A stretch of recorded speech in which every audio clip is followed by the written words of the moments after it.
I'm Monica Roberts, a board member of Black Trans Women Inc. And one of the concerns that many of the trans folks I talk to are thinking about are our IDs.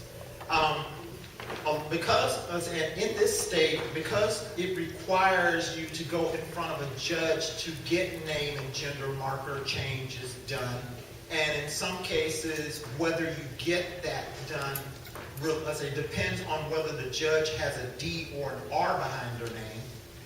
One of the things we've been trying to do since 1999 is get legislation passed that would take the name change process out of the court system and make it kind of a civil procedure where you do a single form. Garnett Coleman has been, since 2005 session, trying to get a bill passed that would do that. And I know he's going to probably try to file that this year. I don't have the number for it yet, as of yet. Would you, ladies on the, in the House and Senate, be amenable to passing that? Because that would be extremely helpful to the trans community to get our identity documents in order, especially in light of what's coming down the pipe in 2017. Well, I certainly would vote for it, and I'd be happy to carry it in the Senate. I'll talk to Rosie Coleman about it. I think she wants a commitment. A commitment on what? To support a bill that encourages. I know what you said. I've been supporting that for years because it's not the first time. Coleman was not the first person who filed it. But I want you to also be mindful of the fact that there are only going to be about 54 Democrats. It takes 76 votes to pass it, and we don't have votes.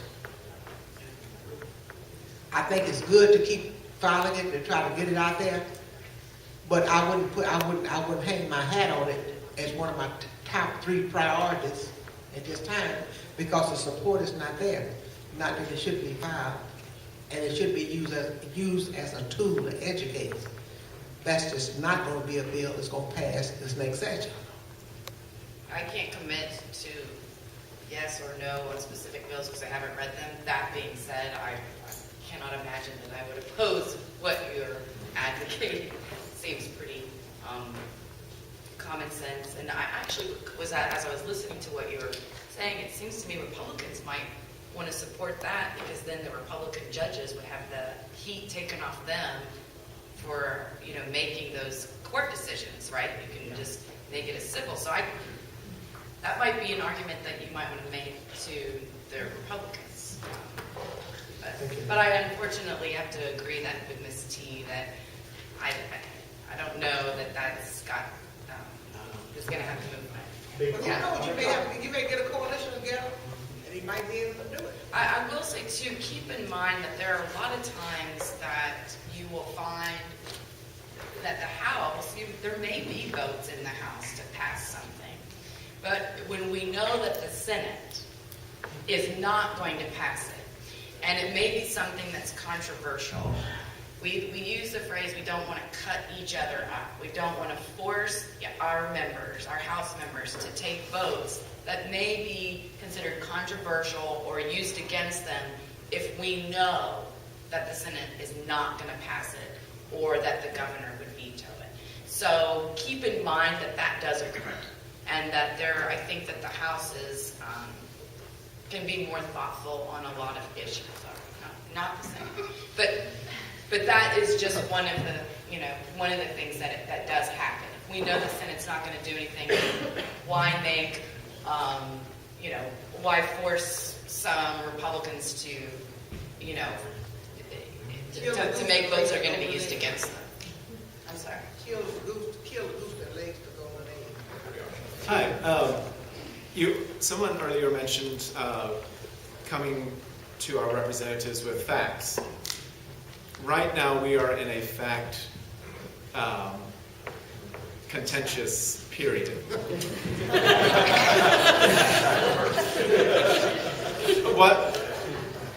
What sources will your colleagues listen to if we want to quote sources to back up our positions. You know what? We have people going up to the Diane Rehm show, allegedly a journalist saying there's no such thing as facts. I'm befuddled about this and want to know, is there a place that your colleagues will listen to? I'll jump in first and let them, again, think a little bit. Because I am the one that mentioned going to your legislature with facts, and we provided a bunch, and that's why we did it. So the Texas Association of Business doesn't take a stance on an issue unless our members ask us to, and then they have to vote on it.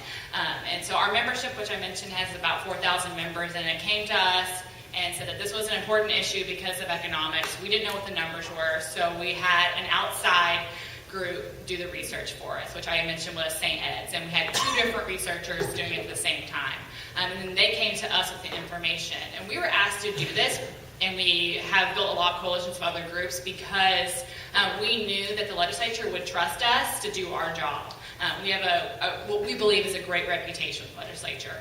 We have good relationships with our lobby team and the staffs within these offices as well. So we thought we could be a trustworthy source. So just look for organizations and associations that are well known and make sure there's actual data and they've done research. Like I said, we started our data research back in July and we just got it back maybe 2 or 3 weeks ago, and they're still adding to it as we get more information from different states. So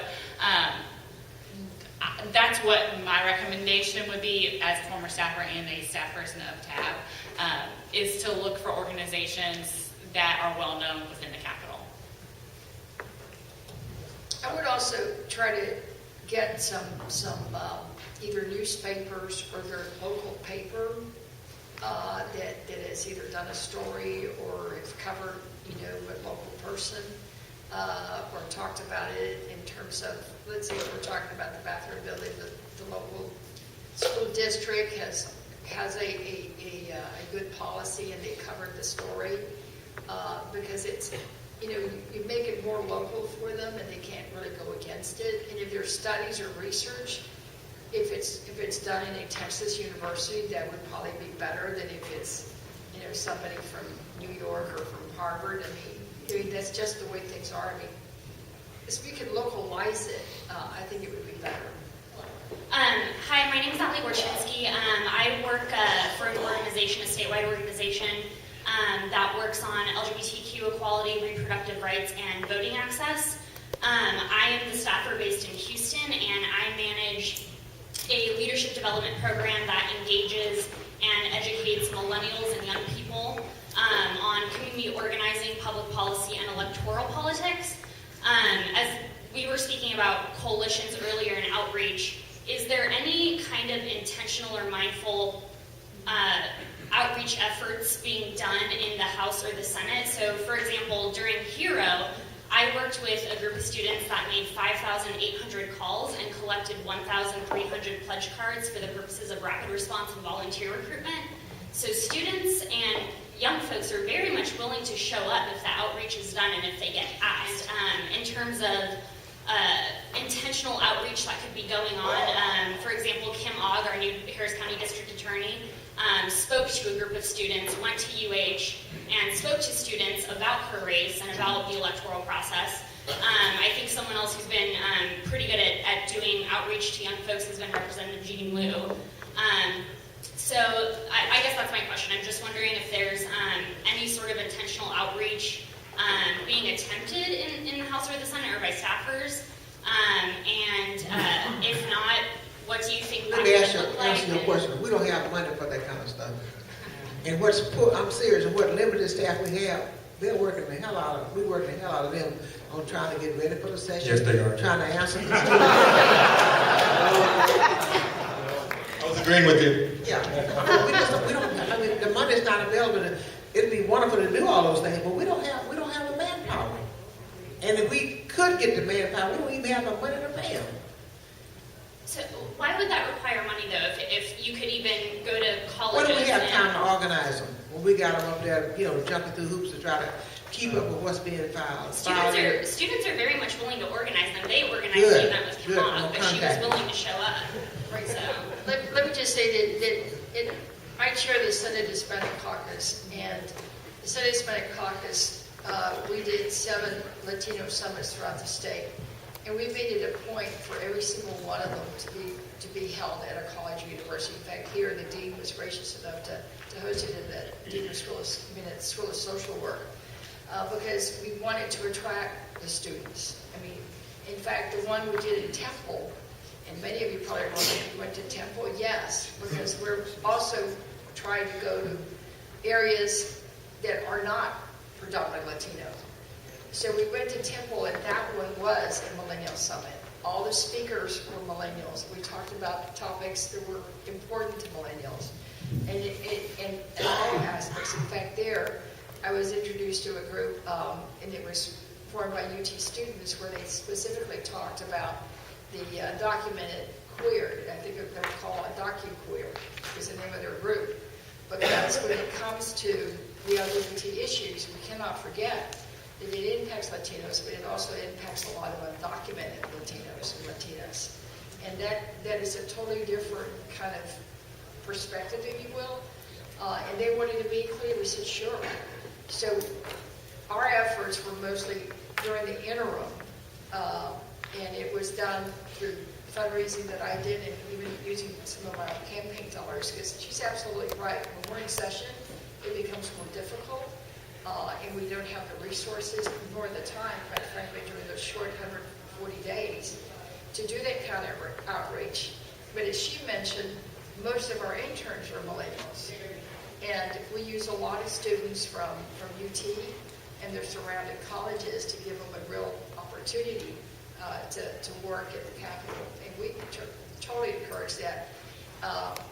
We have Senator Ellis has the TLIT program, where there's interns, college student interns, and then the Senate Hispanic Caucus has the Luna Scholars. The Hobbies have Hobbies for Public Policy has interns. The Bush School has interns. I mean, there's always a lot of interns that we use, and hopefully that's spreading the network. So I think all of us do it at some level, but again, it's stuff that we do as a part of during session. Yeah, I go to college campuses. I mean, I have Rice in my district, and so I go to Rice a lot, and I go all over UH, but I'm trying to convince them all they're Republicans, so. So So the as, next week they invite me, and I convince them all that they're Democrats. Well, they start as Democrats. See, I